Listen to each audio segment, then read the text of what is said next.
Hello, this is Ken Langella with my my game update for the week of April 20th.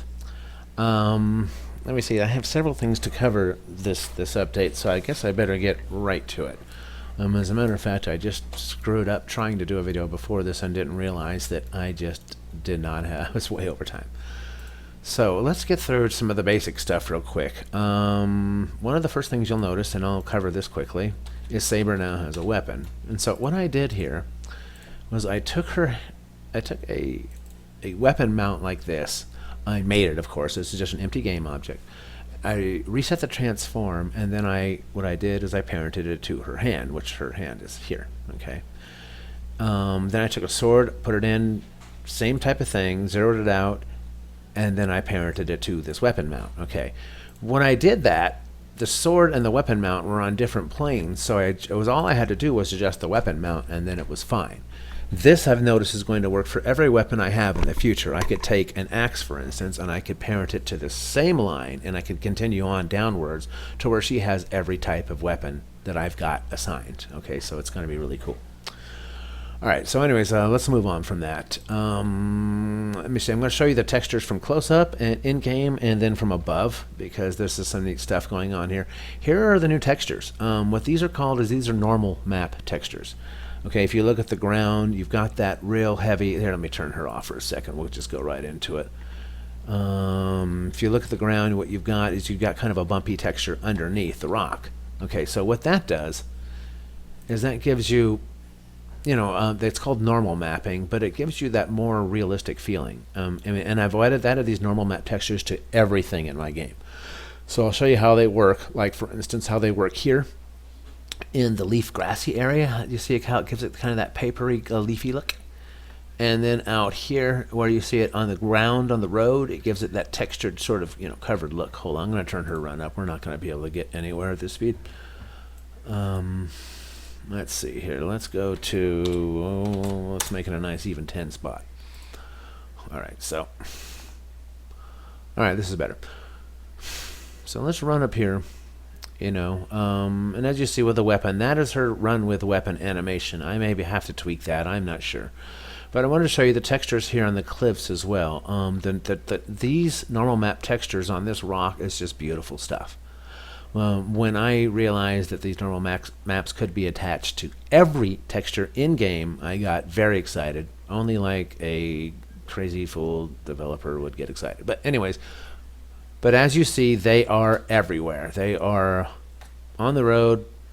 Here you can see them, how they kind of bend the rocks up around you. That's just basically like bubble wrap underneath, pushing that around. Okay. And, I want to show you the sun here. This is my new sun, actually. I forgot I can run backwards. Okay. This is my new sun. What that basically is, and my sky map is gone. So my skybox is taking it out because I put this new sun in. This is part of my 24-hour implementation, okay? I put this sun in, and it's really not much to it, but it's going to rotate over the surface of my world. And let me get out of here. Show you the reason why she tweaks so wildly is so I can see things better, by the way, in case you were wondering, with her mouse look function. But anyways, let me show you what the sun is, and there really isn't too much to it. It is basically just a directional light. Okay, if I zoom back out of my map, you see it set right there in the corner. What it'll do is it'll just rotate throughout a 24-hour cycle. And basically it's just this light here, and then with a lens flare attached to it to give it that look. And then I'll have skyboxes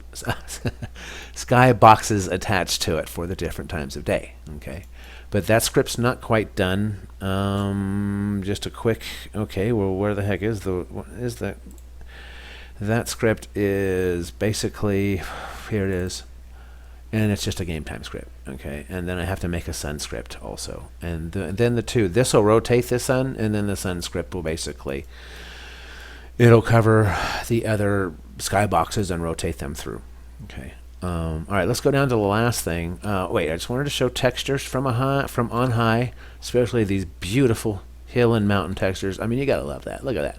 It just changes the whole game. It changes everything I've done. Extremely happy with it. It's pretty sick. In my inn, which I'm going to add a balcony to, I've decided, but I figured I should take you in here. And then we pop on over to the water. Let's look at this real fast. It is real now. It now moves. Okay, it's got things going on with it. I can add a froth or a foam base. I have these little waves going on. It's beautiful. I love it very much. Okay, so that being said, let's run back over to here, and I'll show you the last new cool update that I've been working on that I'm quite happy with. Okay, and here we go. This update is, I've got 3 spawn points set. One here in front of me, one to my right, and one behind me. All right, so anyway, so let's turn her off again. I don't even know why I ran her. But anyways, so I've got these 3 spawn points set, and I'm going to show how they work. Because this week I'll be animating my monsters to make them attack me properly. Anyways, so what you have is you've got these spawn points here, but you've got what I made is a mob generator, okay? And I don't know if you can see me if I do it like this, it's better, okay. And in your mob generator, you just make the size and then your elements, okay? So I've already got the mob prefab set, so what I just need to do now is drag my spawn points in pretty much. So, you know, 1 spawn point, you know, 2, or you know, whatever, just and spawn point 3. Okay, so now when I hit play, these spawn points are now active, and these random mobs should spawn. Let's have a look. They spawn, but of course you can't see them. Here we go. Rat Miner 1. This is the bad guy that will be over there in the mines and I'll show you just in a second.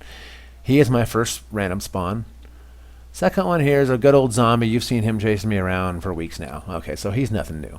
Third one, oh nice. So it spawned one of my bandit archers. So anyway, so let me turn it back off and show you that I'm not just kidding around here. Boom. Turn it off. Spawn point. Guys are gone. Now, what I've done is I've set it to random so I could show you what it can do.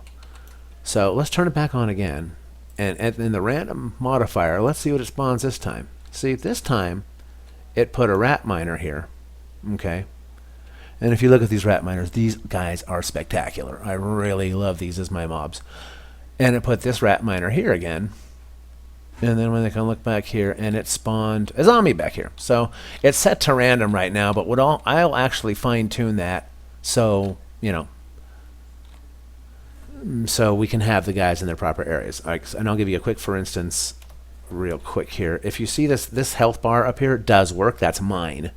I haven't assigned these guys mobs yet, but I've written the script yet, so I haven't assigned them as enemies, but it will only take me a few minutes. I can target them, and I can bring up their health bar and that rat miner bar right there, which shows who they are. So that's also something that's working. But since my time's running short, I want to show you basically what's going on with these rat miners. They will be here now. I've completely reworked this area. Okay, this area, this dry clay base area, is the spawn area of the rat miners. This will be the entrance to their main tunnel. If you want to go get them, you'll have to go in that. But they'll be all around here, you know, and I'll have random spawns. Greg, what the fuck, man? Oh, excuse my language. Terribly sorry about that. Anyway, anyways, I'll have random spawns around this area. And this is actually a normal map. I know it doesn't look like it, but it's actually cracky and crinky. Okay. So are these rocks. So, anyways, that's where the rat guys are going. Reworked this edge for them. That's their area now. The bandits are going to be a population of this tree zone. All of these, of course, all of this, and my human village, which they won't like the bandits too much. And then back over here, I'm going to have, kind of a mixed population. You'll have some bandits, and you'll have different types of bad guys. But those are my 3 base, and that's my spawn, and that's where I'm at right now. Like I said, it's 1 step forward and 2 or 3 steps back right now. But that's just the way that it goes sometimes, I guess. So, anyways, this is my deal. This is my kind of log for this week, April 20th. So you guys can see where I'm at in my game. It's going quite well. I just wish I was better at it and could have more of it done. Otherwise, Have a great week, and I will see you all soon. Oh, I apologize for swearing too. I don't know what was a little bit over the top, but anyways, have a good day. Bye now.